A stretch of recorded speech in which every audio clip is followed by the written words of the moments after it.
बुलढाणा जिल्ह्यातील जळगाव जामोद येथील भाजप कार्यकर्ता तथा भाजप आमदार संजय कुटे यांच्या कार चालक पंकज देशमुख यांचा 3 मे रोजी संशयास्पद स्थितीत मृतदेह आढळला होता।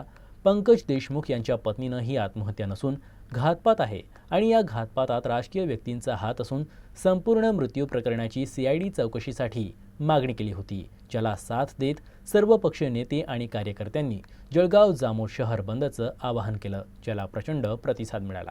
चौकशी झालीच पाहिजे, सीआयडी चौकशी झालीच पाहिजे, देशमुख कुटुंबाला न्याय मिळालाच पाहिजे, देशमुख कुटुंबाला न्याय मिळालाच पाहिजे, कुटुंबाला न्याय मिळालाच पाहिजे, देशमुख कुटुंबाला न्याय मिळालाच पाहिजे, सीआयडी चौकशी झालीच पाहिजे, सीआयडी चौकशी।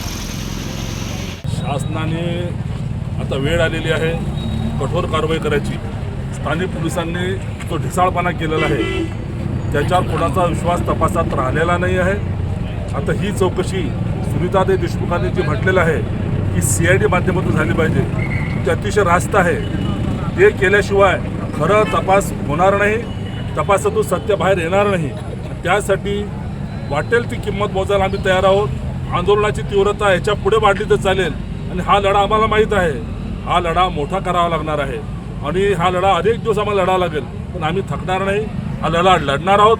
जनहक्क आंदोलन समितीची न्याय समिती आहे, ती समिती यासाठी पूर्ण ताकदीनं या ठिकाणी उतरलेली आहे। आज जळगाव शहरवासियांचं तर मी मनापासून कौतुक करतो की त्यांनी या बंदमध्ये स्वतःहून एवढा मोठा सहभाग नोंदवलेला आहे।